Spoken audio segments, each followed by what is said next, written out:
কংগ্রেস জয়ের পর তার বিজয় উল্লাস করতে গিয়ে কালীগঞ্জের বিধানসভা অঞ্চলে মোলান্দি গ্রামে তৃণমূল সমর্থকরা সেই জয় উল্লাস করতে গিয়ে বোমা মারতে শুরু করলেন। কোথায়? যে গ্রামে বলা হয় যে গ্রামটি সিপিএম সমর্থনের জন্য বিখ্যাত, অর্থাৎ সেখানে সমর্থকরা যারা স্থানীয় মানুষ তারা সিপিএমকে সমর্থন করেন, কংগ্রেসকে সমর্থন করেন। এবং তার বলি হয়ে গেল কে জানেন? একরত্তিক ছোট্ট একটি মেয়ে, বয়স মাত্র 9 বছর, তামান্না খাতুন, যার সঙ্গে ভোটের কোনো যোগ নেই, ভোট রাজনীতির কোনো যোগ নেই। একটা ছোট্ট শিশু ক্লাস 4-এ পড়ে। সেখানে বিজয় উল্লাস করতে করতে তৃণমূলের সমর্থকরা বোমা ছুড়লেন। সেই বোমাটা কেন ছুড়লেন? ভয় দেখানোর জন্য? না হলে বিজয় উল্লাস করতে গিয়ে কেউ রীতিমতো পটকা ফাটায়, চকলেট ফাটায়, এটুকু জানি। সবুজ আবির মাখে কিন্তু বোমা ছুঁড়ে বিজয় উল্লাস, সেটা কিন্তু আমরা এই যাবৎ শুনিনি। কিন্তু সেই উপনির্বাচনে আমরা দেখলাম রক্ত ঝরল, প্রাণ চলে গেল একটি ছোট্ট শিশু, ছোট্ট বালিকা। কোল মানে এক মায়ের কোল খালি হয়ে গেল। কেন? এটাই এই মুহূর্তে সবথেকে বড় প্রশ্ন আজকের এই উপনির্বাচনের ফলাফলের থেকেও। কারণ আমরা জানি 2021-এর পরে পোস্ট পোল ভায়োলেন্সে বিরোধী দলের অনেক কর্মী সমর্থকরা মারা গেছেন। তা নিয়ে আমরা জানি বিরোধী দল রীতিমতন তা নিয়ে কোর্টে ছুটেছেন, তদন্তও চলছে। কিন্তু কেন এখনও আমাদের এই ভোট রাজনীতির শিকার হতে হচ্ছে যারা নিরীহ মানুষ, যাদের সঙ্গে কোনো ভোটের যোগাযোগ নেই? ভোট রাজনীতি গণতন্ত্রের উৎসব, যেখানে আমরা দেখি যেখানে জয় পরাজয় সব কিছুই থাকে, কিন্তু তা বলে প্রাণ চলে যাবে একটি ছোট্ট মেয়ের? তার তো কোনো দোষ নেই। শুধু জয় উল্লাস করতে গিয়ে বোমাবাজি করা হবে আশায় বোমাবাজি। শুধু সেই অঞ্চলে শুধু একটি বাড়িতে নয়, বেশ কয়েকটি বাড়িতে সেই বোমা চার্জ করা হয়েছে। সেই ছবিও আপনাদের আমরা দেখাবো, এবং বেশ কয়েকজন আহতও হয়েছে। কিন্তু তার মধ্যে পড়ে এই ছোট্ট বালিকার আজ প্রাণ চলে গেছে। আমরা আলোচনা শুরু করব এটাই কি পশ্চিমবঙ্গের আসল ছবি? চেষ্টা করব আমরা আলোচনায় বিশ্লেষণে আমাদের এই পোস্টেবিলিটি টেবিলে। তার আগে আমি আলাপ করে দেবো আমাদের সঙ্গে যারা উপস্থিত অতিথি রয়েছেন তাদের সঙ্গে। আমার সঙ্গে একদম বাদিকে রয়েছেন বিজেপির মুখপাত্র ডক্টর তন্ময় মুখোপাধ্যায়। তন্ময়, আপনাকে স্বাগতম। আমার ডান দিকে রয়েছেন তৃণমূল কংগ্রেসের কর্মী সমর্থক রাজু ঘোষ। রাজুবাবু, আপনাকেও স্বাগত। আমাদের সঙ্গে কংগ্রেসের তরফ থেকে মুখপাত্র যোগ দিয়েছেন সন্দীপা চক্রবর্তী। সন্দীপা, আপনাকেও স্বাগত। আমি শুরুতেই প্রথম প্রশ্ন রাখবো রাজুবাবুর কাছে। রাজুবাবু, অত্যন্ত দুঃখজনক ঘটনা, বেদনাদায়ক ঘটনা। মুখ্যমন্ত্রী মমতা বন্দ্যোপাধ্যায় শোক প্রকাশ করেছেন, টুইট করেছেন এবং বলেছেন যারা এই কাজের সঙ্গে যুক্ত তাদের বিরুদ্ধে কড়া ব্যবস্থা নেওয়া হবে। খুব স্বাভাবিক, মুখ্যমন্ত্রী হিসাবে তিনি কথা অবশ্যই বলেছেন। কিন্তু যে বাড়িতে যে মায়ের কোল আজ খালি হয়ে গেল, তার একটি মাত্র মেয়ে ছিল, তার তো কোনো দোষ নেই। কি এমন হলো যে জয় উল্লাস বা বিজয় উল্লাস করতে গিয়ে বোমা চার্জ করতে হলো? এটাই কি বড় প্রশ্ন যে ওই গ্রামটি আপনাদের সপক্ষে নয়, অর্থাৎ সেই গ্রামের মানুষজন আপনাদেরকে ভোট দেয়নি বলে একটু শাসানি দিয়ে এলেন, দেখলেন আমাদের ভোট না দিলে কি হবে, এরম কোনো বিষয়? না হলে তো এরম ধরনের ঘটনা আজকে হতো না। যেখানে বিজয় উৎসব হওয়া উচিত, আজকে জেতার পর যেখানে আপনারা আনন্দ করতে পারতেন, সেই আনন্দটা আজকে নিরাশায় পরিণত হলো। মানে আপনারা জিতেও কোথাও যেন আজকে মেনে নিতে পারছেন না। আজকে একটি ছোট্ট মেয়ে 10 বছরের তামান্না খাতুন, তার আজকে মৃত্যু হলো। সেই ছবি, বিভৎস ছবি আজকে আমরা হয়তো দেখাতে পারবো না, কিন্তু বিরোধীদের আজকে কণ্ঠ কিন্তু বারবার এই প্রশ্নে উঠে আসছে। রাজুবাবু, দেখুন, যে বাচ্চা মেয়েটা মারা গেছে, এটা নিয়ে কোনো দ্বিমত নাই। এটা প্রচণ্ড লজ্জাজনক এবং দুর্ভাগ্যজনক একটা ঘটনা। যে পরিবার তার সন্তানকে হারিয়েছে কোনোদিন আর তার সন্তানকে ফেরত পাবে না। এই ঘটনার সাথে যারা যুক্ত, মাননীয় মুখ্যমন্ত্রী তিনি স্ট্রেট বলেছেন, কোনোভাবেই দল রং কোনো কিছু না দেখে সরাসরি এই ঘটনার সাথে যারা যুক্ত তাদেরকে কঠিন থেকে কঠিন শাস্তি এবং তাদেরকে ইমিডিয়েট যাতে অ্যারেস্ট করা হয়। এবং জেলার এসপি সেই কাজে নেমে গেছেন। এসপি ধরপাকড় শুরু করে দিয়েছে, বিভিন্নভাবে খোঁজখবর চলছে। অর্থাৎ এই যে ঘটনাটা ঘটেছে, আপনি সরাসরি তৃণমূল কংগ্রেসের ঘাড়ে মানে এখনই দোষী সাব্যস্ত করে দিলেন যে তৃণমূলের লোকই বোমাটা মেরেছে। এটাও তো হতে পারে, বহুবার তো এরকম পূর্বেও এরকম ঘটনা ঘটেছে যে তৃণমূল যে জায়গাটায় জিতেছে তাহলে বোম মারার দরকার ছিল না। এমন তো নয় যে কেউ বা কারা যারা নিজের মুখ ঢাকার জন্য, লজ্জা ঢাকার জন্য ইস্যুটাকে ঘুরিয়ে এই বাচ্চা শিশুটার জীবনটা কেড়ে নিল, যাতে না আঙুলটা ওঠে যে তৃণমূলের কাছে বিপুল ভারে হেরে গেল, অনেক জোট সঙ্গী করে ডবল করে তারাও হেরে গেল, আবার বিজেপিও হেরে গেল। মানুষের কাছে মুখ দেখানো বা কর্মীদের কাছে নিজেদের জায়গাটাকে ঠিক রাখানোর জন্য দৃষ্টিকোণটা মিডিয়া থেকে ঘুরিয়ে দেওয়ার জন্য করা হয়নি। এখন তো তদন্ত শুরু হয়েছে। আপনারা কর্মীরা বোমা ছোড়েনি? না, এখন আমি বলবো কি বলবো না, এখন তো তদন্ত শুরু করেছে বলবে পুলিশ, এখন ইনকোয়ারি হবে, পরে দেখা যাবে এর সাথে সিপিএম এটাও তো হতে পারে। একবার শুনুন রাজু, শুনুন, আপনি তাহলে বলবেন, শুনুন তামান্না খাতুনের মা কি বলছেন, শুনুন।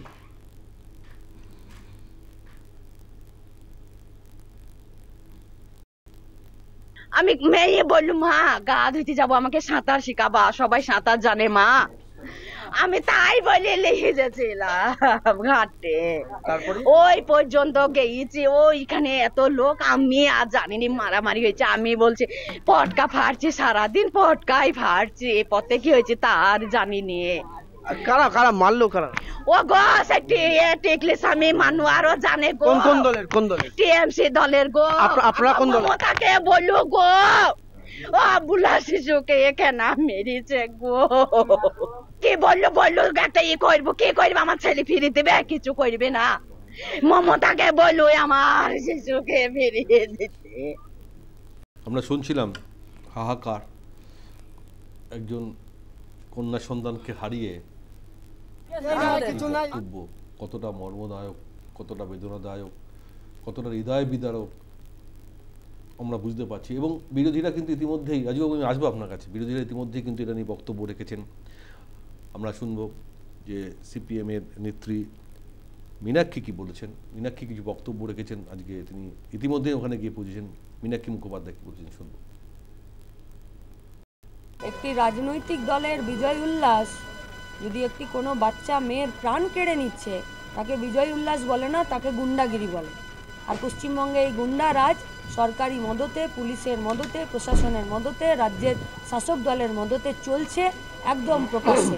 গুন্ডা রাজ খতম করার লক্ষ্যেই পশ্চিমবঙ্গে প্রতি বুথে লড়াইটা চলবে। শুনছিলাম মীনাক্ষী মুখোপাধ্যায়ের বক্তব্য। বিজেপি তরফ থেকে অগ্নিমিত্রা পাল কিছু বক্তব্য রেখেছেন, শুনবো তিনি কি বলেছেন।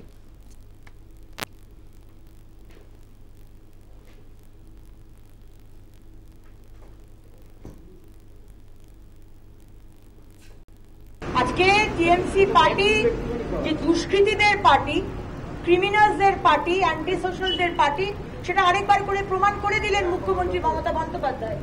আজকে মুখ্যমন্ত্রী বলেন যেখানে যেখানে বোম বারুদ সেগুলোকে কনফিসকেট করতে হবে, ধরতে হবে, পুলিশকে বলেন। আর আজকে দেখা যাচ্ছে যে যেখানে বাই ইলেকশনের রেজাল্ট, একটা ছোট্ট ফুলের মতো শিশু, সংখ্যালঘু সম্প্রদায় ক্লাস 4-এ পড়ে একটি বাচ্চা মেয়ে, যার কোনো সম্পর্ক সে জানলই না যে তার প্রাণ নিয়ে নেওয়া হলো কেন। এখানে বড় বড় কথা বলা হয়, কিন্তু অনুব্রত মণ্ডল যখন পুলিশের মাকে আর স্ত্রীকে, আমরা শুনছিলাম অগ্নিমিত্রা পালের। রাজুবাবু কি বলবেন? বিরোধীরা তো অভিযোগ করছে এবং সরাসরি আপনাদের দলের বিরুদ্ধে অভিযোগ করছে, আপনাদের মুখ্যমন্ত্রীর বিরুদ্ধে অভিযোগ করছে। সত্যি তো বোমা বারুদের ওপর দাঁড়িয়ে আছে আজকে বাংলা। নির্বাচন শুরু হওয়ার আগে ঝামেলা, নির্বাচন হয়ে যাওয়ার পর ঝামেলা, বোমা গুলি সব চলছে, আর প্রাণ যাচ্ছে সাধারণ মানুষের। রাজুবাবু না, এইটা তো বলছি আপনাদের, যে বিষয়টা ঘটনাটা ঘটেছে যারাই ঘটাক না কেন, এটা তো নিশ্চিতভাবে সেটা মানে একদম খারাপ এবং ন্যাক্কারজনক, লজ্জাজনক ঘটনা। কিন্তু সমস্যা যেটা হচ্ছে এই ঘটনাটার পিছনে বারবার তো এরকম ঘটনা বাংলায় এরকম ঘটে এবং পরবর্তীকালে ইনকোয়ারি করে দেখা যায় এর পিছনে ষড়যন্ত্র। যেমন ধরুন আপনার কয়েকদিন আগে মেটিয়াব্রুজে একটা ঘটনা ঘটলো, পরে দেখলাম যে RSS এর লোকের বাইক থেকে সেখানে বোমের ধরনের মশলা উদ্ধার হচ্ছে। এদিকে আপনার মুর্শিদাবাদে ঘটনাগুলো পরে দেখলাম যে মুসলিম সেজে হিন্দুরা সেখানে গিয়ে মার্ডার করছে। এরকম কথা প্রমাণ আছে নাকি রাজবাবু? এরকম কোনো প্রমাণ আছে নাকি? আপনার মুখ্যমন্ত্রী বলেছিলেন যে ওপার বাংলা থেকে অশান্তি করা হয়েছে, আলটিমেটলি আপনারা প্রমাণ করতে পারেননি যে বহিরাগত। বিএসএফ এর পোশাক পরা, হাওয়াই চপ্পল পরে প্রমাণ করতে পারেনি, পুলিশ রিপোর্টে সেরকম কিছু নেই। পুলিশ যে কোর্টে যে চার্জশিট দিয়েছে, যে রিপোর্ট দিয়েছে, সেখানে পরিষ্কার বলেছে স্থানীয় যারা করেছে। ষড়যন্ত্র হয়েছিল তো সেখানে উড়িষ্যা ডবল ইঞ্জিন সরকারের রাজ্যে বেশে ষড়যন্ত্র হয়েছিল। যতই আপনারা কথা ঘোরান, আজকে আপনি বলছেন যে কর্মী সমর্থকরা বিজয় উল্লাস করতে গিয়ে বোমা চার্জ করেছে, আপনি বলছেন সেখানে আপনাদের কোনো কর্মী নেই। সম্ভাব্য বলছি যে এটা হতে পারে, যে সম্ভাব্য কোনো কথা বলে না, মানুষের প্রাণ চলে গেছে রাজবাবু। আপনিও তো সম্ভাব্য করে তৃণমূলকে দোষ দিচ্ছেন। আরে আমি কেন বলছি, যারা দেখেছে, যারা ছুঁয়েছে, স্থানীয় মানুষরা, যে মেয়েটি মারা গেছে তার মা বলছে, আপনি সেটা অস্বীকার করবেন? যেটা করেছে কানে কানে বলেছে সিপিএম এর গ্রামকে অনেক মহিলা নেত্রী বলে দিয়েছে, হয় না, সে বলে দেয়, সে কি দেখেছে তো দেখেনি। পরিবর্তন করা যায়, কিন্তু মানুষের মনকে জোর করে পরিবর্তন করা যায়। এটা তো হতে পারে যে ওই গ্রামটা, আমি মানছি আপনারা জিতেছেন, আপনারা বিজয় উল্লাস করতেই পারেন, কিন্তু সেই বিজয় উল্লাস করতে গিয়ে অন্য মানুষের প্রাণ যদি চলে যায়, যুক্ত থাকে, তাহলে পুলিশ তাকে ধরবে, তার বিরুদ্ধে যার শাস্তি হওয়ার হবে। মুখ্যমন্ত্রী মমতা বন্দ্যোপাধ্যায়, আপনাকে মনে হয় সাধারণ মানুষের পুলিশের উপর ভরসা আছে? কিন্তু প্রত্যেকটা ঘটনা প্রথমে ঘটানোর পরে মিডিয়া একরকম থাকে, পরবর্তীকালে ইনকোয়ারি করার পরে মানুষের সামনে ইনকোয়ারি করে দেখব, আলটিমেটলি ইনকোয়ারি করে কি আসে আমরা সেদিকে নজর রাখব। বিরোধীদের উপরে এই সিপিএম বিজেপিদের উপরে সন্দেহ রাখা অবশ্যই উচিত, কারণ বারবার দেখা যায় যে তদন্তের পরে সিনারি চেঞ্জ হয়ে যায়। এর আগে 5টা উপনির্বাচন হয়েছে রাজবাবু, 5টা উপনির্বাচন হয়েছে, 5টা উপনির্বাচনে আপনারা জিতেছেন, আপনারা জিতবেন, এটা নিয়ে কোনো সংশয় নেই। এটা যেখানে কোনো অঘটন ঘটবে আপনারা অন্যদিকে ঘুরিয়ে দেবেন, সাত দিয়ে মাছ দেখা যায় না। আমি আসবো 5 সেকেন্ড, আমি বলছি তৃণমূল কংগ্রেস উপনির্বাচনেও জিতবে, তৃণমূল কংগ্রেস সাধারণ নির্বাচনেও জিতবে। তৃণমূল কংগ্রেস মানুষের সাথে আছে, মানুষ তাদের সাথে আছে, কোথাও অন্যায় হলে শাস্তি হবে। বেশ এই ইতিমধ্যে আমাদের সঙ্গে যোগ দিয়েছেন রাজনৈতিক বিশ্লেষক দেবাশিস ঘোষ। দেবাশিস, আপনাকে স্বাগত। আমি আসবো আপনার কাছে। তন্ময়দা, অনেক আশা ছিল হয়তো এই উপনির্বাচনে আপনাদের প্রার্থী হয়তো ভালো ফলাফল করবে, আপনারাও একটা প্রত্যাশার মধ্যে ছিলেন। যদিও গোটা বিধানসভা, কালীগঞ্জ বিধানসভা যদি আমরা একটু ডেমোগ্রাফি দেখি, তাহলে দেখা যাচ্ছে যে সংখ্যালঘুদের বাস বেশি, ওখানে ভোটার সংখ্যাও বেশি, হিন্দু ভোটও আছে, কিন্তু আপনারা যে ভোট পেয়েছেন তাতে আমরা দেখেছি যে গতবারের থেকে আপনাদের 2% ভোট কিন্তু আপনাদের ডাউন আছে। যাই হোক, সেই প্রশ্ন পরে, হার জিত সবসময় থাকবে। আর যেখানে উপনির্বাচনে সবসময় আমরা যা ট্রেন্ড দেখি শাসক দলে যেতে, কিন্তু আজকে এই উপনির্বাচনের জয় এবং সেখানে বোমাবাজি বিজয় উল্লাস করতে গিয়ে, এবং আমার তো মনে হয় যে শুধুমাত্র শায়েস্তা করা বা শাসানি দেওয়া বা ভয় দেখানো ছাড়া কিছু নয় এই বোমাবাজি করা, এবং সেখানে একটি মেয়ের প্রাণ চলে গেল। কতটা মানে আমি বলবো যে ভয়ানক, কতটা মানে আজকে একটা শোকের দিন যে বাচ্চাদের সঙ্গে ভোটের কোনো সম্পর্ক নেই। দেখুন, তৃণমূল এমন একটি রাজনৈতিক দল যে দলে বেশি সংখ্যক হচ্ছে এই খুনি, দুষ্কৃতী, সমাজবিরোধী, গুন্ডা মাফিয়াতে ভর্তি। তো আপনি আশা করবেন না সেই দল যদি কোনো নির্বাচনে জেতে তাদের বিজয় উল্লাস অন্যরকম হবে। আপনাদের মনে থাকবে 2021 সালে তৃণমূল খুব ভালোভাবে জিতেছিল, 200 বেশি আসন পেয়েছিল। তারপরে কি হয়েছিল? তারপরে বিরোধীদের, মূলত বিজেপি কর্মীদের তাদের বাড়ি জ্বালিয়ে দেওয়া, বাড়ি ভাঙা, ঘরছাড়া করা, মা বোনদের ধর্ষণ করা, খুন করা কর্মীদের সব কিছু তারা করেছিল। তাহলে অত আসনে জেতার পরে এইটা ছিল তাদের বিজয় উল্লাস। সুতরাং এইটা হচ্ছে আজকে সেই একই রকম জিনিস দেখলেন আপনারা, যে তারা সেই একটি বিরোধী দলের, যেখানে হচ্ছে আপনি যেটা বললেন কংগ্রেস এবং বামেদের সমর্থকরা রয়েছেন, সেখানে বাড়ির এই সমস্ত লক্ষ্য করে বোমা ছুটছে। তাতে প্রাণ গেল একটি শিশু, একটি ছোট্ট মেয়ের, তার প্রাণ গেল। আর এই যে মা, যিনি তার বুক ফাড়া কান্না শোনালেন আপনারা, তিনি বলে দিচ্ছেন যে কে বোম মেরেছিল, কারণ তিনি প্রত্যক্ষদর্শী, চোখের সামনে দেখেছেন। এবং তিনি এটাও বলছেন যে আমরা হচ্ছে আমাদের সমর্থক কিনা আমাদের দেখতে হবে, এবং তিনি এটাও বলছেন যে আমরা ভোট দিইনি বলে আমাদেরকে টার্গেট করেছে। তাহলে এর থেকে কি প্রমাণ হয়? সেই একই রকম জিনিসের পুনরাবৃত্তি যেটা 2021 সালের পরে পুরো রাজ্য জুড়ে হয়েছিল, সেটা ওই আজকে একটা বাই ইলেকশন, একটা ছোট্ট জায়গা সেখানে হয়েছে। তো এইটাই হচ্ছে তৃণমূল করে থাকে। তৃণমূল মানে হচ্ছে এইটা। আজকে যে জয়ের কথা আপনারা বলছেন, এরা হচ্ছে কথা বলছেন, এরা হচ্ছে সংখ্যালঘু ভোটটা পেয়েছে। আজকে যে ট্রেন্ডটা দেখা গেছে ওখানে, সেই ট্রেন্ডটা পুরো পশ্চিমবঙ্গে হলে 2026-এর ভোটে এরা নিশ্চিহ্ন হয়ে যাবে। ওখানে আজকে বিজেপি 73% হিন্দু ভোট পেয়েছে। আজকে হিন্দুরা একত্রিত হচ্ছে, জিতে গেছে কেন? কারণ এই তৃণমূলের জন্য, কারণ তারা পোষণ দেখতে পাচ্ছে, তারা পরে কথা বলবে, তারা দেখতে পাচ্ছে যে পশ্চিমবঙ্গকে পশ্চিম বাংলাদেশ তৈরি করার চেষ্টা হচ্ছে। তারা শুনতে পাচ্ছে যে তৃণমূলের নেতা বলছে যে একসময় মুসলিমরা মেজরিটি হয়ে যাবে। তারা এটাও দেখতে পাচ্ছে যে যে মুর্শিদাবাদে মোথাবাড়িতে একের পর এক হিন্দুদের ঘরবাড়ি জ্বালিয়ে দেওয়া হচ্ছে। তো আর কতদিন তারা চুপ করে থাকবে? আজকে জানবেন আপনারা, বাই ইলেকশনে তৃণমূল বহু জায়গায় হিন্দু ফ্যামিলিতে গিয়ে তারা ধরেই নেয়, তাদেরকে ভোট পাবে না, তারা ভয় দেখায়, বুথ পর্যন্ত যেতে দেয় না।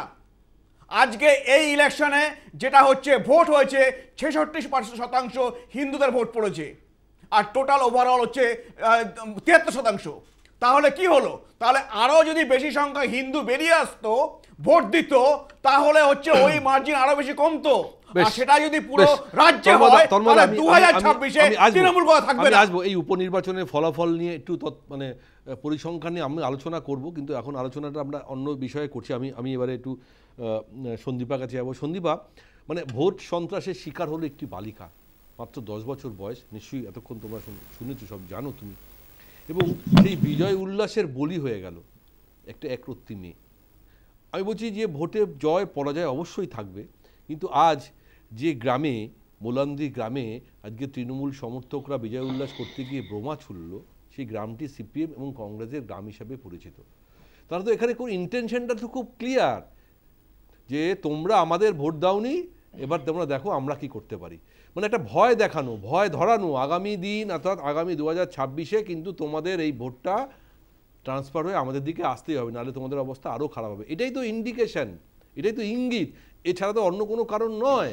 কারণ আজকের দিনে ভোট জেতার পরেও তৃণমূলের সেই উল্লাস কিন্তু ফিকে হয়ে গেছে এই ছোট্ট একরত্তি মেয়ের মৃত্যুতে। কিভাবে দেখছেন সন্দীপা? দেখুন, তৃণমূল মনে করে যে তৃণমূল ভোটে জিতলে বা যে কোনোভাবেই হোক ভোটে জিতলে জেতা মানে হচ্ছে সব রকমের অপরাধমূলক কাজকে স্বীকৃতি দেওয়া। এটা তৃণমূল রাজ্যটাকে নিজের বাপের রাজ্য পেয়ে বসেছে, 1 নম্বর কথা। 2 নম্বর কথা হচ্ছে যে রাজুবাবু কিছুক্ষণ আগে বললেন যে সেই নাবালিকা মৃতার তামান্না খাতুনের মাকে নাকি সিপিএম বা কংগ্রেসের ওরা গিয়ে নাকি কানে কানে যদি বলে দেয়, আমি জানি না, মানে এটা একজন মহিলা, দেখুন মাননীয়া তো একজন একজন মহিলার দ্বারা এই পুরো দলটা চলছে, তৃণমূল দল। এই কথাগুলো যখন তৃণমূলের লোকেরা বলে, তখন আমি জানি না যে ওরা নিজেদের মাননীয়া যিনি মহিলা, সেই মহিলাকে কতটুকু সম্মান দেন। তৃণমূলের এরকম একটি নেচার হয়ে গেছে এখন, মানে রাজনৈতিক নেচার হয়ে গেছে, যে যেদিন ঠিক মতো পাবে সেদিন হয়তো মাননীয়াকেও হয়তো এরকমই কিছু একটা গালিগালাজ হয়তো করবে। তৃণমূলের এরকম নেচার হয়ে গেছে। 2 নম্বর কথা হচ্ছে, মাননীয়া বলেছেন যে যেই দোষী হোক, সে কোনো জাত দেখবে না, পাত দেখবে না, কোনো ধর্ম, রং, পলিটিক্যাল পার্টি কিছু দেখবে না, সে তাকে ধরতে হবে, অ্যারেস্ট করতে হবে, কঠোর থেকে কঠোরতম সাজা দিতে হবে। খুব ভালো কথা। উনি ওনার চেয়ারে বসে যতটুকু রাজধর্ম পালন করার কথা সেটা উনি বলেছেন। কিন্তু আদতে মাননীয়া যে দলের নেত্রী, সেই দলের ওপর উনার যে কোনো রকম কোনো রাশ নেই, সেটা বোঝা গেছে।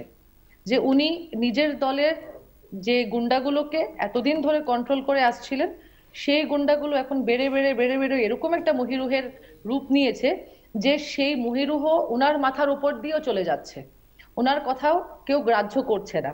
আর না হলে, এটা যদি নাই হয়, তাহলে বলবো যে উনি জানেন সবকিছু, উনি সবকিছু জেনেও উনি চুপটি করে বসে আছেন। উনি জানেন যে ওনার দল গোটা পশ্চিমবাংলাকে বোমার কুটির শিল্প বানিয়ে দিয়েছে। উনি খুব ভালো করে জানেন যে কি বলে, ওনার দলের ক্যান্ডিডেটদেরকে যদি ভোট দেওয়া হয়, মানে একটা ভোটের বিনিময়ে আপনি আপনার মাথায় রেডি থাকুন, আপনার মাথায় বা বুকে গুলি খাবেন, কপালে গুলি খাবেন, না হলে মাথায় বোমা খাবেন। আজকে কত বড় আস্পর্ধা এই তৃণমূলের লোকেদের, আমি তার আগেও একটা চ্যানেল করছিলাম, কত বড় আস্পর্ধা এদের, যে এরা তারপরেও বলছে একটি বাচ্চা মারা গেছে। দেখুন আমাদেরও এখানে কম বেশি সবারই বাচ্চা আছে, এবার আমরাও ভয় পাচ্ছি, সাধারণ মানুষও ভয় পাবে যে ভাই কোথাও বাচ্চাদেরকে পাঠাবো, পড়াশুনো করতে পাঠাবো, দোকান থেকে কিছু একটা আনতে পাঠাবো, সেখানে তৃণমূলের ইচ্ছে হবে একটা বোমা মারবে, একটু বোমা বোমা খেলি না, একটু বোমা বোমা খেলি, একটু গুলি গুলি খেলি, মারবে, আমার বাচ্চাটার প্রাণহানি হয়ে যাবে। দেখুন আমাদের একটা প্রবচন ছিল যে 8 থেকে 80 কাউকে ছাড়বে না, পাপকেও ছাড়বে না বা কাউকেই ছাড়বে না। তৃণমূল এই প্রবচনটাকে একটু পাল্টে দিয়েছে। নবজাতক থেকে একজন অশীতিপর বৃদ্ধ বা বৃদ্ধা, তৃণমূলের আমলে কেউ রক্ষা পাচ্ছে না, তৃণমূলের আমলে তৃণমূল রক্ষা পাচ্ছে না, তো তামান্না খাতুন কি? আপনি বলছেন আইন শৃঙ্খলা বলে কিছু নেই, আইন শৃঙ্খলা বলে কিছু নেই, আইন শৃঙ্খলা বলে কিছু নেই, আর নিচের লেভেলের কর্মীদের উপরে কোনো মানে দলের কোনো আর মানে কি বলবো, দলের কাছে যে মানে বাধ্যবাধকতা সেটাও কোথাও নেই, সবকিছুর সীমা ছাড়িয়ে গেছে। আপনি এটাই বলার চেষ্টা করছেন। সন্দীপ আমি আসবো, সন্দীপ আমি একটু বলিনি, অনেকক্ষণ তো এরা দুজন তো অনেকক্ষণ বললেন, মেইনলি তো আমাদের কর্মীর মারা গেছে, বাচ্চাটা মারা গেছে, বাম কংগ্রেস সমর্থিত একটি পরিবারের বাচ্চা মারা গেছে।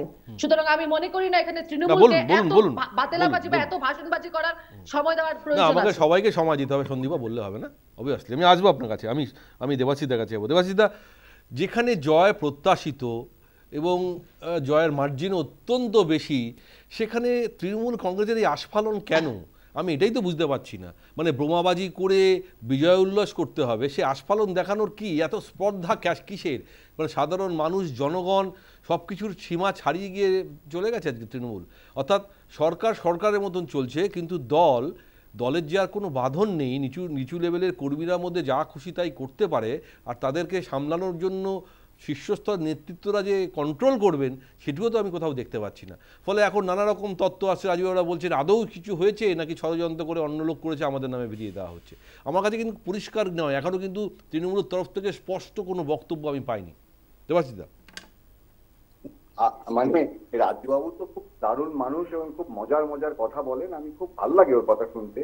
আমি তো আজ অব্দি মানে কোনো তথ্যই কোনোদিন পরিষ্কার করে বুঝতে পারিনি, হয়তো আপনি বুঝতে পেরেছেন। মানে অভয় ইস্যু থেকে শুরু করে যা আপনি বলবেন, মানে কোনোটাই তো তৃণমূল দায়ী নয়, এগুলো সব বাইরে থেকে কেউ এসে করে দিয়ে গেছে, অযথা তৃণমূলকে আপনারা কলঙ্কিত করছেন।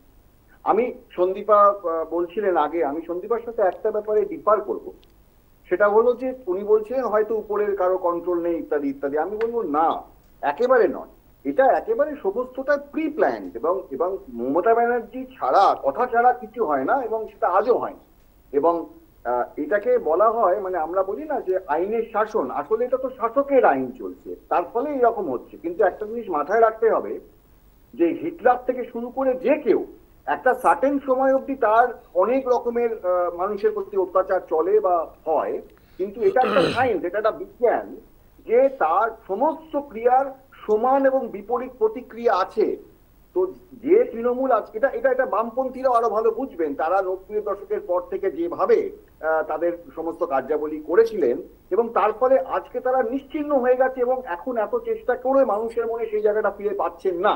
হয়তো পাবেন, যেভাবে আজকে তৃণমূল করছে এতটা তো তা যায়নি, কিন্তু আমি বলছি এটা ওনাদেরও মনে রাখতে হবে, তৃণমূলকে মনে রাখতে হবে যে মানুষ একটা সার্টেন সময়ের পর মানুষের দেওয়ালে পিঠ থেকে যাবে। এই যে বাচ্চাটার কথা আপনি আজকে বলছেন, এটা তো যারা দেখছে তারা তো এটুকু মনে মনে ঘৃণা প্রকাশ, এবং এটা ভাবছে যে এই যে রাষ্ট্রের যে ক্ষমতা, লড়াইটা তো রাষ্ট্রের ক্ষমতার বিরুদ্ধে। অতএব বিরোধীরা যদি সেই প্রতিরোধ ব্যবস্থাকে সমানভাবে দাঁড় করাতে পারে, যদি প্রয়োজন হয় মারের বদলে মার করতে হবে, মানে সেটার মধ্যে কোনো উপায় নেই, তো আত্মরক্ষার জন্য মার হচ্ছে, মানে সেই জায়গাটা বুঝতে হবে। মানে আপনি যদি ভাবেন যে আসলে কিভাবে ভোটটা হচ্ছে, আমি আপনাকে দায়িত্ব নিয়ে বলছি, আমার দায়িত্বে আমি এই কথাটা বলছি। ইভেন মমতা ব্যানার্জি যদি আজকে দাবি করেন না, যে কোনো জায়গায় কোন টম, ডিক অ্যান্ড হ্যারিকে দাঁড় করিয়ে দিন ওনার এগেনস্টে, ওনার জামানত বাজেয়াপ্ত হয়ে যাবে যদি ফেয়ার ইলেকশন হয়। যদি ফেয়ার ইলেকশন হয়, আমি আবার দায়িত্ব নিয়ে বলছি, ফেয়ার ইলেকশন মানে যদি সেই ফেয়ার ইলেকশন করার ক্ষমতা কেন্দ্রীয় সরকার বা কারো থাকে, তাহলে মমতা ব্যানার্জির এগেনস্টে টম, ডিক, হ্যানিকে দাঁড় করিয়ে দিই, ওদের সর্বোচ্চ সংস্থান। আমি বলছি, দায়িত্ব নিয়ে বলছি, ওনাদের কিন্তু জমানত বাজেয়াপ্ত হয়ে যাবে। আমি এটা কেন বলছি, তৃণমূল ভয় পেয়ে গেছে। আজকে কোথায়, আজকে কিন্তু অ্যাটাকটা এই মুহূর্তে ওনারা করেছেন বাম কংগ্রেসের উপর, যাদের সংখ্যাটা হয়তো 18-20% ভোট পেয়েছেন এবার, কিন্তু ওরা ভয় পাচ্ছে, ওরা সিঁদুরে মেঘ দেখছে। মানে এটা তো মমতা ব্যানার্জি তো অনেক দিনের রাজনীতিবিদ, উনি জানেন যে তোমার এই বদিবে যে গোকুলে বাড়িছে, সে এই জিনিসটাও বুঝতে পারছে, তার ফলে প্রচন্ড ভয়। কোথাও একটা প্রতিরোধ, আপনি বলছেন দেবাশিদা, কোথাও একটা প্রতিরোধ হচ্ছে, বিরোধীরাও মোটামুটি ধীরে ধীরে শাসকের উপর একটা চাপ তৈরি হচ্ছে, মারাত্মক জায়গায় যাবে। আমি আপনাকে দায়িত্ব নিয়ে বলছি, এবং যারা আজকে এগুলো করছে তারা বুঝতে পারছে না কি হাল হতে চলেছে। ভোটের ইলেকশনের রেজাল্ট শুধু সব কথা বলে না। আপনি বাংলাদেশের ক্ষেত্রেও দেখেছেন, মানুষ মানে কোন একটা জায়গা থেকে হাতের টিকি নিয়ে বেরিয়ে এসেছিল। সেদিন যখন মানুষ বেরিয়ে আসবে, সেদিন কিন্তু তৃণমূল, আপনি এখনো দেখেছেন বহু তৃণমূলের লোকে জুতো ছুঁড়ে মারছে, লোকে চটি ছুঁড়ে মারছে। এই যে ঘৃণা, এই যে হতাশা থেকে এগুলো আসবে, তখন কিন্তু মানুষ এত কিছু বুঝতে যাবে না যে কে তৃণমূল, কে মমতা ব্যানার্জি। মানুষের যে ক্ষতি করে দিয়েছে, পশ্চিমবঙ্গ যে ক্ষতি করে দিয়েছে, এই ক্ষতি তো স্বাধীনতার পর আর কেউ করেনি। তো এই জায়গায় দাঁড়িয়ে মানুষ এদের ছেড়ে কথা বলবে না, এটা আমি দায়িত্ব নিয়ে বলতে পারি। আমি আসবো, আমার ছোট্ট বিজ্ঞাপন বিরতি নিতে হবে, আমি সব উত্তর নেবো রাজবাবুর কাছে, তার একটা ছোট্ট বিজ্ঞাপন বিরতি নেবো, ফিরে আসবো। ফিরে এলাম বিজ্ঞাপন বিরতির পর। আমি সরাসরি প্রশ্ন রাখবো রাজবাবুর কাছে। রাজবাবু খুব একটা প্রাসঙ্গিক কথা বলেছে দেবাশিস দা, যদি ফেয়ার ইলেকশন হয় তাহলে কিন্তু 2026-এ বলছে জামানত জব্দ হয়ে যাবে তৃণমূল সরকারের। এবং আমি একটা কথা বলতে পারি, দেবাশিসের সঙ্গে অ্যাড করতে পারি দেবাশিসদার সঙ্গে, যে তৃণমূলের শক্তি, তৃণমূলের সাংগঠনিক ক্ষমতা অত্যন্ত মানে প্রখর সব দিক থেকেই, রণকৌশল, স্ট্র্যাটেজি, তৃণমূল নেত্রী হিসেবে মমতা বন্দ্যোপাধ্যায়ের দীর্ঘদিনের রাজনৈতিক অভিজ্ঞতা, অভিষেক বন্দ্যোপাধ্যায়ের রণকৌশল, সব কিছু মিলিয়ে তৃণমূল দল একটা অনেক বড় আকার নিয়ে নিয়েছে পশ্চিমবাংলার বুকে। কিন্তু মানুষের প্রতিরোধ যখন হয়, জনগণ যখন মনে করেন যে সব কিছু আমরা বদলে দেবো, তাহলে কিন্তু অনেক কিছু হতে পারে। কিন্তু তার জন্য প্রয়োজন ফেয়ার ইলেকশন, যেটা বারবার বিরোধীদের তরফ থেকে বলা হয়। কখনো বলা হয় রাষ্ট্রপতি শাসন হোক, 356 ধারা হোক, তাহলে হয়তো কেন্দ্রীয় বাহিনী দিয়ে ভোট হলে রেজাল্ট অন্যরকম হবে। সত্যি কি তাই? আমাদের এই রাজ্যে এখন একটা এমন আইনের শাসন চলছে বা শাসকের আইন চলছে, যেখানে সাধারণ মানুষ গণতন্ত্রের উৎসবে কিন্তু আর সেই ভোট দিতে পারছেন না। কোথাও একটা ভয় তৃণমূলের মধ্যে কাজ করছে। রাজবাবু দেখুন, এইগুলো হচ্ছে যারা নাচতে জানে না তাদের উঠোন ব্যাঁকা হয়। এখন হচ্ছে যে এরা ইলেকশন লড়া তো দূরের কথা, এরপরে 26-এ আমার এটা ভাবতে মাঝে মধ্যে যখন ভাবি, এটা মাঝে মধ্যে আসে যে 26-এর ইলেকশনে এবার এই সিপিএম বা কংগ্রেস এদের হয়ে কেউ নির্বাচনে দাঁড়াবে তো, মানে প্রার্থী পাবে তো? কারণ এরা এতবার হারছে, কোথাও তো দিতে পারে না, 2-4টে যেখানে দিচ্ছে। এখন ঘটনা হচ্ছে মানুষ এদেরকে যখন ফেলে দিয়েছে, মানে এদেরকে বর্জন করেছে, আর নেবে না, মানে এদেরকে দূষিত করে দিয়েছে। অর্থাৎ এরা এখন হারলেই বার কি, জিতলেই বার কি। আর এখন সেই জন্যই বলছেন যে উপনির্বাচনের ফলাফল আপনাদের এই মমতা আত্মবিশ্বাস দিচ্ছে। এখানে আত্মবিশ্বাসী ব্যাপারটা কারণ আছে। মমতা বন্দ্যোপাধ্যায় একমাত্র নেত্রী, সুপ্রিয়দা, যে মানুষের সাথে, মানুষের উন্নয়নে, মানুষের ঘরে, প্রত্যেকটা বাড়িতে উন্নয়ন বিভিন্ন প্রকল্প পৌঁছে দিয়েছে, যেটা এই সিপিএম, বিজেপি, কংগ্রেস বারবার তারা চায় না যে মানুষ এই সুবিধাগুলো পায়। তাই তারা তাদের বক্তব্যের মধ্যে থেকে বারবার বলে লক্ষ্মী ভান্ডার, কখনো ভিক্ষা বলে, কখনো প্রকল্প। আমাকে এই প্রসঙ্গটা বলুন, এই কালীগঞ্জের উপনির্বাচনে আপনাদের ভোট পার্সেন্টেজ এবারে বেড়েছে, জয়ের ব্যবধানও বেড়েছে, সেটা কি শুধুমাত্র সংখ্যালঘু এলাকা বলে? হিন্দু ভোটও কিছুটা করে আপনাদের দিকে গেছে। এটা হিন্দু মুসলমানের ব্যাপার নাই, এরকম যারা হিন্দু মুসলমান নিয়ে যারা রাজনীতি করে তারা লাইফ টাইমের জন্য তারা হারবে। মমতা বন্দ্যোপাধ্যায় হিন্দু মুসলমান নিয়ে রাজনীতি করে না। মমতা বন্দ্যোপাধ্যায় প্রত্যেকটা মানুষের সুবিধার্থে, মানুষের কথা ভেবে নানান প্রকল্প উন্নয়ন দিয়ে রাজনীতি করে, মানুষের পাশে থাকে। অর্থাৎ যে সরকারের থেকে বেনিফিটেড হচ্ছে, যে সরকারের থেকে পাচ্ছে, সেই সরকারকেই মানুষ দেখবে। এরা যতই কুৎসা করুক, হারার পরে তো এই 3টে ডায়লগ বলবে। এখানে ওই প্রচণ্ডভাবে বোমা বারুদ হয়েছে, এখানে ফেয়ার ইলেকশন হয়নি, এখানে আমাদের কোনো প্রার্থীকে বুথে বসতে দেয়নি, নানান টাইপের এই যে কথাগুলো, এই 3-4টে কথা মোটামুটি প্রত্যেক ইলেকশনে এরা বলে। ওই একটাই কথা, নাচতে না জানলে উঠোন বাঁকা। তৃণমূল কংগ্রেসকে সব বলতে লাগে না, মানুষকে মানে যেভাবে চোখ বেঁধে দিল কি তারা তৃণমূলে ভোট দেবে। মানুষের ভোট পেয়ে বলছেন তৃণমূল এগিয়ে চলবে। কোনো মানুষকে চোখ বেঁধে দিলেও সে তৃণমূলকে ভোট দেবে, কারণ মানুষ তৃণমূল কংগ্রেস বারবার বলেন হিন্দুদের ভোট।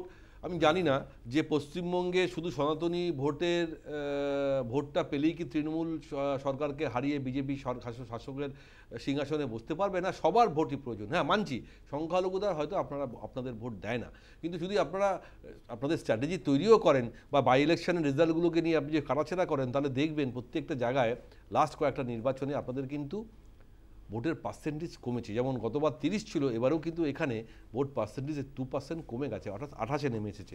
অর্থাৎ আপনারা বলছেন হ্যাঁ আমরা সনাতনী হিন্দুদের ভোট সব থেকে বেশি পেয়েছি, কিন্তু তা সত্ত্বেও কোথাও না কোথাও এই মার্জিন কমাটা, পার্সেন্টেজ কমাটা, ভোট শেয়ার কমাটা চিন্তার মধ্যে রাখবে। কারণ সামনেই 2026, হাতে মাত্র 10 মাস, তার মধ্যে কি পারবেন এই চ্যালেঞ্জটা আপনারা নিতে? দেখুন, প্রথমেই বলি যে তৃণমূলের এই যে প্রতিনিধি রাজু যেটা বলছিলেন সেটা শুনে মনে হচ্ছিল যে বাম আমলে কিন্তু আমরা একই কথা শুনতাম। তখন তৃণমূল বলতো এই যে ভোট রিগিং হয়েছে, ভোট লুট হয়েছে, আর বামেরা একই কথা বলতো, নাচতে না জানলে উঠোনের দোষ, কি করবেন, ওরা প্রার্থী দিতে পারেন না, এসব বামেরা একই কথা বলতো। তো সেইগুলো বলতে বলতে একসময় কি হলো যে আমরা দেখলাম যে তৃণমূল ক্ষমতায় আসলো, বামেরা 2006 সালে 235টা আসন পেয়ে 2011 সালে উড়ে বেরিয়ে গেল। আর তারপরে তখন কেউ যেটা ভাবতে পারেনি, এমনকি দেবাশিস দা বাম সমর্থক তিনিও ভাবতে পারেননি যে তার 10 বছরের মধ্যে পশ্চিমবঙ্গের মানুষ বামেদের শূন্য করে দেবে। সুতরাং ঔদ্ধত্য দেখাবেন না, সব কিছুই গণতন্ত্রে হয়, এবং যখন মানুষ একসাথে হবে তখন আপনারা সেটা দেখতে পাবেন অনেকটাই হয়ে গেছে। এবং এই যে আপনি সুপ্রিয় বলছেন যে সাংগঠনিক ক্ষমতা, তৃণমূলের সাংগঠনিক ক্ষমতা ওদের হচ্ছে সিভিক ভলান্টিয়ার আর পুলিশ। আজকে ওই পুলিশদের, সিভিক ভলান্টিয়ারদের ওখান থেকে বার করে দিন, তারপরে দেখুন ভোট করুন, দেখুন কি অবস্থা হয়। আজকে অনেক জায়গা থেকে ওই রাত্রেবেলা গিয়ে হুমকি দেয়, চমকানি দেয়, পুলিশ চুপ করে থাকে। ওই সিভিক ভলান্টিয়াররা তৃণমূলের কাডার। তো এরা হচ্ছে ওদের সাংগঠনিক ক্ষমতা হয়ে দাঁড়িয়েছে। আজকে মনে রাখবেন আপনি 2009 সালে, মানে রাজুবাবু আপনি এটাই বলতে চাইছেন তন্ময়দা, যে রাজনৈতিক কর্মীদের সাংগঠনিক ক্ষমতা নয়, ডিএম, বিডিও, আইপিএস, পুলিশ, প্রশাসন এগুলোকে কাজে লাগিয়েই তারা ভোটে জিতে যাচ্ছে, তাই তো? একদম। এইটা ছাড়া সুপ্রিয় আরেকটা ব্যাপার আছে, এই প্রিসাইডিং অফিসারকে ভয় দেখায় সরকারি কর্মী, তাদেরকে বলে দেয়। তার জন্য এই বিকেলে দেখবেন 2টোর পর থেকে ছাপ্পা ভোটগুলো শুরু হয়। সেখানে প্রিসাইডিং অফিসারকে এমন ভয় দেখানো হয় যে তারা হচ্ছে বলে দেওয়া হয় তোমরা এখান থেকে ফিরে যেতে পারবে না। বলে সায়েন্টিফিক রিগিং, এটা সিপিএমও করতে এক সময়। সেটাই বলার চেষ্টা করছি, সরকার আসলে আপনারা তখন ওই এই হচ্ছে সাংগঠনিক ক্ষমতা। কিন্তু এটাও মনে রাখবেন 2009 সালে যখন তৃণমূল পার্লামেন্টারি ইলেকশনে ভালো ফল করেছিল, তারপরে ওই পুলিশ ডিগবাজি খেয়েছিল। ওই পুলিশের মামলাদেরকে কাজ করতে, মানে আপনারা সময়ের অপেক্ষায় আছেন। আজকে এই পুলিশের মা বোনকে যেভাবে এরা করছে, যা বলছে, তারপরে যদি পুলিশ যদি ওদের কথা শুনে কাজ করে, তাই সেই পুলিশ। এটা তো বিরোধীরা বারবার বলে পুলিশ দলদাস হয়ে গেছে। আমি আসবো এরপরে, সময় খুব কম, সন্দীপের কাছে যাবে। সন্দীপা, আজকে কালীগঞ্জের উপনির্বাচনের ফলাফলে একটা জিনিস খুব পরিষ্কার, যে বাম কংগ্রেস সমর্থিত যে প্রার্থী কাবিল উদ্দিন শেখ, তিনি হয়তো হেরে গিয়েছেন, কিন্তু ভোট পার্সেন্টেজ যদি দেখি আমরা 2021-এর নিরিখে 2025-এ সেখানে 11 ছিল, 15 হয়েছে, অর্থাৎ 4% ভোট কিন্তু সুইং করে আপনাদের দিকে গেছে। এটাও কোথাও কি একটুখানি আপনাদের আশা দিচ্ছে বা ভরসা দিচ্ছে যে আগামী দিন হয়তো 2026-এর বিধানসভা নির্বাচনে এমন অনেক বিধানসভায় কিছু কিছু ফলাফল উল্টে দিতে পারে বাম কংগ্রেস জোট? দেখুন, প্রথমত কথা হচ্ছে যে ডেফিনেটলি একটা ভালো পার্সেন্টেজ বেড়েছে বাম কংগ্রেস জোটের, কিন্তু তার সাথে এটাও বলবো, দেবাশিস বাবু যে কথাটা বলেছেন যে আমি বলেছি যে মাননীয়ার ওপর দিয়ে চলে গেছে, মাননীয়ার রাশ নেই। আমি বলেছি হয়তো মাননীয়ার রাশ নেই, আর না হলে ওই মাননীয়া ওই কালীঘাটের থেকেই সব প্রত্যেকটা জিনিস অপারেট করা হচ্ছে, এই দুটোর মধ্যে একটা হবে। উনি তো বলেছিলেন গুন্ডা কন্ট্রোল করি আমি, উনি তো গুন্ডা কন্ট্রোল করেন। বেশ বেশ বেশ বেশ stick to the point. Sandipa, তোমার পয়েন্টে যাব না, যেহেতু সবার সময় বেশি, আমার সময় কম, তো তাহলে আমার না না না সময় সবাই সময় একই রকম বলো। ঠিক আছে। আর 2 নম্বর কথা হচ্ছে যে ডেফিনেটলি রাজু বাবুরা বলছেন যে মানুষ ওনাদেরকে ঢেলে ভোট দিয়েছে, মানুষের চোখ বেঁধে রাখলেও ভোটটা নাকি তৃণমূলেই পড়বে। তো মানুষের চোখ বেঁধে রেখেই তো তৃণমূলে ভোটটা দেওয়া হচ্ছে। মানুষকে দিতে পারছে ঠিক করে ভোটটা? আজকে সিভিক ভলান্টিয়ার, পুলিশ প্রশাসন, রাজ্য নির্বাচন কমিশন, কেন্দ্র নির্বাচন কমিশন, এই তিনটে সংস্থার হাত যদি তৃণমূলের মাথা থেকে উঠে যায়, তাহলে দেখবেন দুয়ারে দুয়ারে গিয়ে জনসাধারণ এই তৃণমূলের নেতাদেরকে দুয়ারে কেলানি দেবে। ওরা দুয়ারে দুয়ারে সরকার না, রেশন সিস্টেম করে দুয়ারিকে কেলানি দেবে আজকে ওদেরকে। যা করছে মানুষের পিঠ থেকে গেছে, যে জন্য আজকের দিনে বামফ্রন্ট এবং কংগ্রেসের খাতায় ভোটটা বেশি পড়েছে। আর আরেকটা কথা বলে শেষ করব, যে ভোটে জেতা, আবারও বলছি, ভোটে জেতা মানে দুর্নীতি পরায়ণ হওয়া বা অপরাধমূলক কাজ করার লাইসেন্স দেয় না, সেটা আরো দায়িত্বশীল বানিয়ে দেয়। যেটা তৃণমূল কংগ্রেস আজকের দিনে যেটা করছে, গাজোয়ারি যেটা করছে, এটা তৃণমূল কংগ্রেসকে একদিন ভুগতে হবে। মানুষের দেয়ালে পিঠ থেকে যাচ্ছে মানুষ। আজকে যারা সত্যি কথা, তৃণমূলের প্রত্যেকেই তো গুন্ডা বদমাশ না, চোর ছেচ্চর না, কিছু কিছু ভালো মানুষও আছেন। যারা ভালো মানুষ আছেন তাদেরকে বলবো যে আপনারা যে এক একটা ভোট তৃণমূলকে দিচ্ছেন, এই এক একটা ভোটের মূল্য আজকের দিনে সে একটি 9 বছরের তামান্না খাতুনকে দিতে হচ্ছে তার মূল্য। আবারও আরেকটা কথা বলছি, এইখানে মাসলাটা কিন্তু হিন্দু মুসলিম না, এখানে আমাদের যেটা মনে হচ্ছে সেটা হচ্ছে ভারতীয় আর বাংলাদেশি। তামান্না খাতুন ভারতীয় একজন নাগরিক ছিল, তামান্না খাতুন ভারতীয় একটি নাবালিকা ছিল। তামান্না খাতুনকে জান দিতে হলো, প্রাণ দিতে হলো, কেননা তামান্না খাতুনের পরিবার বামফ্রন্ট করছে, কংগ্রেসকে সমর্থন জানিয়েছে। কিন্তু একটি অবৈধ বাংলাদেশি তুহিনা লাভলি খাতুন, তাকে অবৈধভাবে ভারতে ঢুকিয়ে, অবৈধভাবে তার জাল নথিপত্র তৈরি করে, অবৈধভাবে তাকে ইলেকশন লড়িয়ে একটি গ্রাম পঞ্চায়েতের প্রধান করিয়ে দেওয়া হলো। এখন সেই অবৈধ বাংলাদেশি আজকের দিনে রাজ্যের প্রশাসনিক একটা দায়িত্বে আছে। তাহলে কি হলো? তৃণমূল কংগ্রেস ভারতীয় নাগরিকদেরকে হত্যা করছে, নিজেদের জয় উৎসব পালন করতে করতে বোমাবাজি করে, বোমা খেলতে খেলতে একটা বাচ্চাকে মেরে ফেললো, কিন্তু একটি বাংলাদেশি অবৈধ নাগরিককে এনে প্রশাসনিক স্তরে ঢুকিয়ে দিল। এইখানটাই আমরা বলতে চাইছি। বেশ, তোমার কম্পারিজনটা ঠিকই, মানে কোথাও না কোথাও তো এই কম্পারিজনটা চলে আসবেই। যখনই আজকে এই তামান্না খাতুনের মৃত্যু হলো একটা বোমাবাজির কারণে বিজয় উল্লাস করতে গিয়ে, তখনই এই কম্পারিজনগুলো আসে। আমার সময় খুব কম, আমি দেবাশিসদার কাছে। দেবাশিসদা, নিশ্চয়ই আপনি ফলাফল জেনেছেন, যেখানে তৃণমূল 5% তারা ভোট শেয়ার বেড়েছে, বিজেপির 2% কমেছে এবং বাম কংগ্রেস প্রার্থীর প্রায় 4% ভোট বেড়েছে। কোথাও কি মনে হয় এই ভোটের প্যাটার্ন দেখে কোথাও কি কোনো অ্যানালিসিস করার জায়গা আছে? না এটা শুধুমাত্রই যেহেতু উপনির্বাচন, এই ফলাফলের উপরে খুব বেশি কিছু মানে ব্যক্ত করা ঠিক হবে না? না, আমার মনে হয় উপনির্বাচন তো, এটা উপনির্বাচনে জেনারেলি যারা শাসক থাকে তাদের দিকে পাল্লা ভারী থাকে এবং জেনারেলি রেজাল্টটা সেই দিকে যায়। এটা থেকে ঠিক এক্সাম্পলিফাই করাটা বোধহয় বা এখান থেকে কোনো ডিসিশনে আসা ভুল হয়ে যাবে। মানে আরেকটু বিরোধীদের আরো মানে তৎপর হতে হবে, আরো প্রতিরোধ ক্ষমতা বাড়াতে হবে। আমার শুধু ভালো লাগলো, আমি শেষ বলি যে আমাকে উনি বললেন বাম সমর্থক বলে উচ্চারণ করলেন, ভালো লাগলো। আমি কিন্তু উনি খেয়াল করেননি, আমি কিন্তু ঠিক এই কথাটাই বলেছিলাম যেটা উনি বলার চেষ্টা করলেন, যে বামেরাও 90-এর দশকের পর থেকে যে জিনিসটা করেছিল তার ফলে আজকে তাদের মানুষ এইভাবে গ্রহণ করছে না। তো তৃণমূল যদি সেখান থেকে শিক্ষা না নেয় তাহলে তৃণমূলেরও সেই হাল হতে চলেছে। আমার ভালো লাগলো এইটা ভেবে যে বিজেপির এই যে পরিবর্তন, এই যে ক্রমশ বামেদের যে প্রগতিশীল মনোভাব, মানে আমার মতো সেই জিনিসটাকে ওনারা সমর্থন করছেন, এটা ভালো দিক। শুধু আমাকে যে প্রশ্নটা উনি করেছেন, আমার মনে হয়, আমি জানি না উনি কোন জায়গায় আছেন, ওনার কিরকম দায়িত্ববোধ আছে ওনার পার্টিতে, ওনার পার্টির উচ্চ নেতৃত্বকে জিজ্ঞেস করতে হবে যে আদৌ কি কেন্দ্রীয় নেতৃত্ব চাইছে যে এখানে তাদের মুখ হিসেবে তৃণমূল থাকুক, নাকি বিজেপি আসবে বা শুভেন্দু অধিকারী আসবে, নাকি মমতা ব্যানার্জি ঠিক আছে। কেন্দ্রীয় নেতৃত্ব চাইছে বামেরা হচ্ছে বি টিম হিসেবে কাজ করাটা বন্ধ করো, তৃণমূলকে অক্সিজেন দেওয়া বন্ধ করো, ভোট করা বন্ধ করো।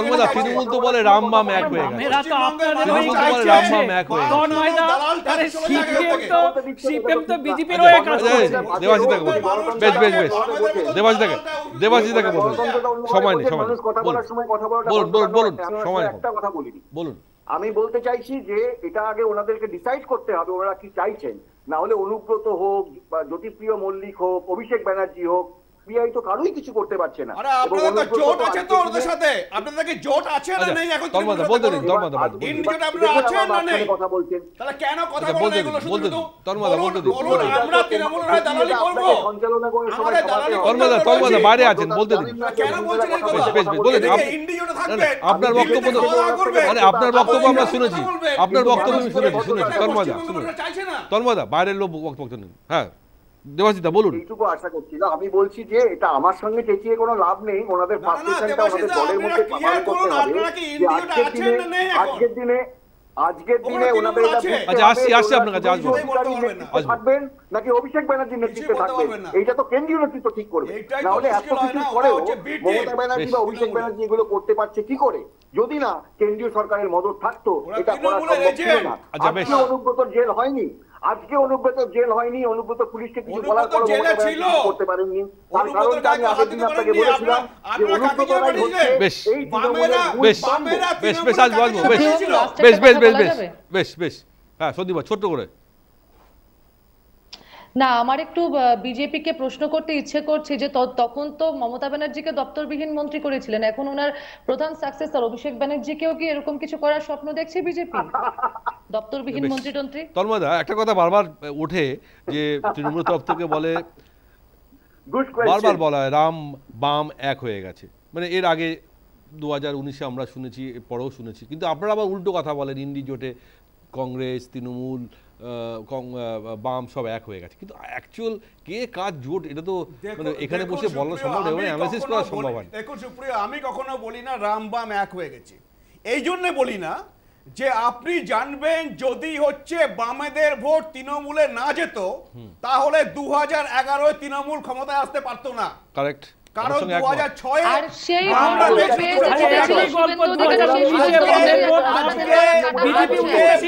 সেই পরিবর্তনটা সিপিএমের ভোট আছে না পেলে শুভেন্দু অধিকারী মুকুল রায় ওরা এখন আপনাদের মাথায় ছড়ি ঘোরাচ্ছে। মুকুল বাবু তো ঠিক আছে ছড়ি দিয়েছেন, শুভেন্দু অধিকারী এখন আপনাদের মাথায় ছড়ি ঘোরাচ্ছে। এইটাই বললাম, এখনো পর্যন্ত যে 5% বা 6% ভোট আছে আপনারা দেখেছেন যে এই গত নির্বাচনে পার্লামেন্ট ইলেকশনে 10টা সিটে বিজেপি জিততে পারেনি, কারণ বাংলারা ভোট কেটেছে। 2024-এর লোকসভা নির্বাচনে দিল্লিতে গিয়ে বলে আরে এখন লড়াই হচ্ছে আর সেকেন্ডে কে থাকবে, শেষ করতে হবে।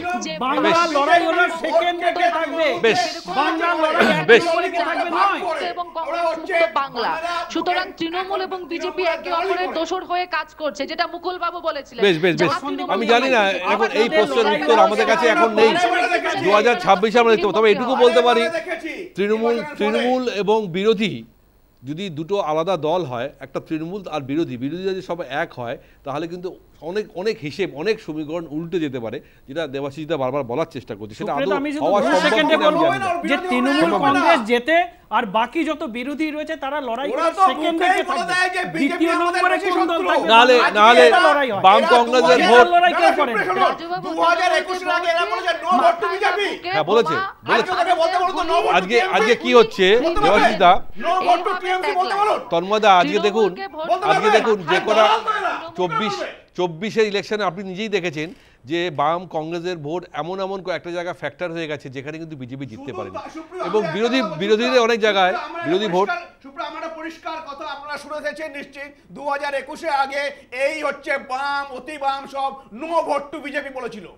আজকে ওদেরকে বলতে বলুন যে ওরা যদি তৃণমূলকে এতই অপছন্দ করে নো ভোট টু টিএমসি। দেখুন এই প্রত্যেকটা দলে আলাদা মতাদর্শ আছে, বিরোধীরা কখনো এক হবে না, দুটো আলাদা দল, তিনটে আলাদা দল। সেই দিন আদৌ বাংলায় আসবে কিনা আমি জানি না। কংগ্রেস সর্বভারতীয় দল, বিজেপি সর্বভারতীয় দল, বামেদের একটা ঐতিহ্য আছে, 34 বছর বাংলা শাসন করেছে, আর তৃণমূল তো 3টে টেনিওর হয়ে গেছে, 4র্থ টেনিওর দিকে পা বাড়িয়ে আছে, এবং রাজুবাবুরা তো খুব আত্মবিশ্বাসী যে 26-এ তারাই আসবেন, কোনো বিরোধী কেউ আসবে না। দেখতে হবে, সামনে আরো অনেক কিছু দেখার বিষয় আছে। বিজেপি না বাম, আমরা অপেক্ষায় থাকবো, আমাদের হাতে সময় নেই রাজুবাবু। আমরা সময় তারা মারামারি সময় করছে নেই, যে আমরা আমাদের দ্বিতীয় সময় নেই। নম্বরে থাকবে। এই একটা বাই ইলেকশনের ফলাফলের উপরে হয়তো সবকিছু বিচার করা ঠিক হবে না, অর্থাৎ যত সময় যাবে আমরা হয়তো বুঝবো যে কিভাবে এক একটা দল তাদের রণকৌশল তৈরি করছে। এখন যেমন এই মুহূর্তে যে আবহে 2026-এর ভোট হবে, এটা খুব পরিষ্কার মেরুকরণের রাজনীতি, সনাতনী হিন্দু বনাম সংখ্যালঘু, কে কত ভোট দিতে পারে, কারা কারা সেই ভোটের ভাগ পাবে, পার্সেন্টেজ হবে, তার উপরে হয়তো 2026-এর কারা ক্ষমতা ফের আসবে সেদিকে আমাদের নজর রাখতে হবে। অনুষ্ঠান শেষ করছি আজকে। সমস্ত দিদি অনেক অনেক ধন্যবাদ আমার সঙ্গে থাকার জন্য। আপনাদের নিউজ টাইম, এনি টাইম, ভালো।